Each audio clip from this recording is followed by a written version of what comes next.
The Crusades, 1095–1291 CE, were a series of religious wars fought between Christians and Muslims, primarily over control of the Holy Land, which both groups considered sacred. These wars spanned nearly 2 centuries, from 1095 to 1291, and had profound consequences for Europe, the Middle East, and the broader world.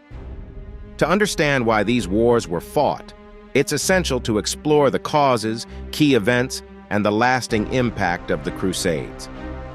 Why did the Crusades begin? The Crusades began in a period of religious fervor and political conflict. By the 11th century, much of the Holy Land, including Jerusalem, was under the control of Muslim powers. Jerusalem was deeply significant to Christians, being the city where Jesus Christ was crucified and resurrected. It was also sacred to Muslims, as it was where Prophet Muhammad ascended to heaven. However, the origins of the Crusades go beyond just religious reasons. The Byzantine Empire, a Christian state in the east, had been losing territory to Muslim forces, particularly the Seljuk Turks, who had taken over large parts of Asia Minor. In 1095, Byzantine Emperor Alexios III requested military aid from Pope Urban II to help fend off the Turks. The Pope saw this as an opportunity not only to assist fellow Christians, but also to unite the often divided European kingdoms under a common cause. At the Council of Clermont in 1095, Pope Urban II gave a passionate speech, urging Christians to take up arms and reclaim the Holy Land from Muslim control. He promised that those who participated in this holy war would be granted forgiveness for their sins, a powerful motivator in the deeply religious medieval world. His call sparked enthusiasm, and thousands of knights, nobles, and ordinary people from across Europe joined what would be known as the First Crusade. The First Crusade, 1096–1099. The First Crusade was a massive undertaking, involving several groups of knights, lords, and commoners, all marching toward Jerusalem.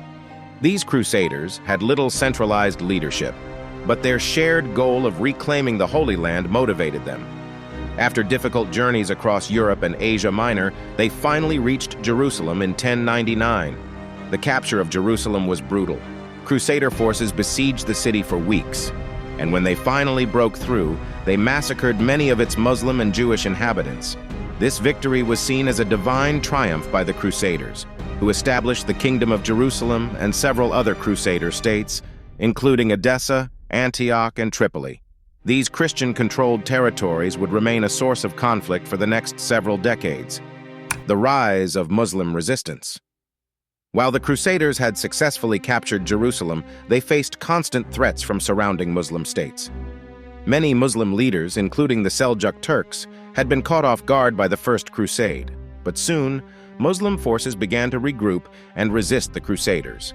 One of the first significant setbacks for the Crusaders occurred in 1144, when the Muslim ruler Zengi captured the Crusader-held city of Edessa. This defeat prompted the Second Crusade, 1147–1149, but it ended in failure for the Europeans.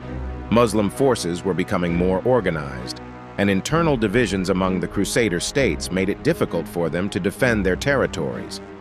The rise of Saladin and the Third Crusade, 1189–1192. One of the most important figures of the Crusades was the Muslim leader Saladin, Salah ad-Din. Born in 1137, Saladin rose to power as the Sultan of Egypt and Syria. He was a brilliant military strategist and a unifying figure for the Muslim world. In 1187, Saladin achieved a major victory against the Crusaders at the Battle of Hattin, which allowed him to recapture Jerusalem. The fall of Jerusalem to Saladin was a devastating blow to the Christian world, sparking the Third Crusade. This crusade was led by some of Europe's most famous leaders, including Richard the Lionheart of England, Philip II of France, and Emperor Frederick Barbarossa of the Holy Roman Empire. The Third Crusade was marked by intense battles and negotiations. Richard the Lionheart and Saladin developed a mutual respect for each other, even though they were enemies. While the Third Crusade failed to recapture Jerusalem, it did result in a truce between Richard and Saladin. Under this agreement, Christian pilgrims were allowed to visit Jerusalem, even though it remained under Muslim control. The Fourth Crusade and the sack of Constantinople, 1202–1204. The Fourth Crusade, launched in 1202, was originally intended to recapture Jerusalem by attacking Muslim-controlled Egypt. However, due to a series of events and financial difficulties, the Crusaders never made it to the Holy Land. Instead, they ended up sacking Constantinople, the capital of the Byzantine Empire, in 1204. This event was a shocking betrayal. Constantinople was a Christian city, and the Crusaders' attack weakened the Byzantine Empire, which had been one of the main defenders against Muslim expansion. The sacking of Constantinople deepened the divide between the Roman Catholic and Eastern Orthodox churches, a rift that still exists today. Later Crusades and the decline of Crusader power. After the Fourth Crusade, there were several other attempts to launch crusades, but none were as successful as the First or Third. The Fifth Crusade, 1217-1221, targeted Egypt but ended in failure. The Sixth Crusade, 1228-1229, led by Holy Roman Emperor Frederick II, was unique in that it relied on diplomacy rather than military force. Frederick negotiated a treaty with the Muslim rulers, briefly allowing Christian control over Jerusalem. However, the Crusader presence in the Holy Land continued to weaken. In 1291, the last major Crusader stronghold, Acre, fell to the Muslim Mamluks, marking the end of the Crusades in the Middle East. The legacy of the Crusades. The Crusades left a lasting impact on both Europe and the Muslim world. In Europe, the Crusades helped to increase the power and influence of the Catholic Church, as popes played a central role in organizing these wars. The Crusades also contributed to the growth of trade between Europe and the Middle East. Crusaders brought back goods like spices, silk, and knowledge from the Muslim world, which would eventually help spark the European Renaissance. The Crusades also had a profound effect on the Muslim world.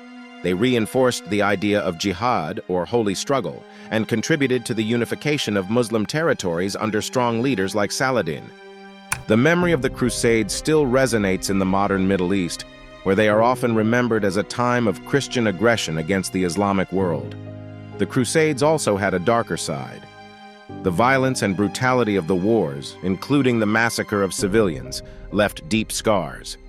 The Crusades strained relationships between Christians and Muslims, as well as between different Christian groups, like Catholics and Orthodox Christians. Jewish communities too suffered during the Crusades, as many Crusaders attacked Jewish settlements in Europe, blaming them for the death of Jesus. Why study the Crusades? The Crusades are an important part of world history because they show how religion, politics, and power can intersect and lead to long-lasting conflict.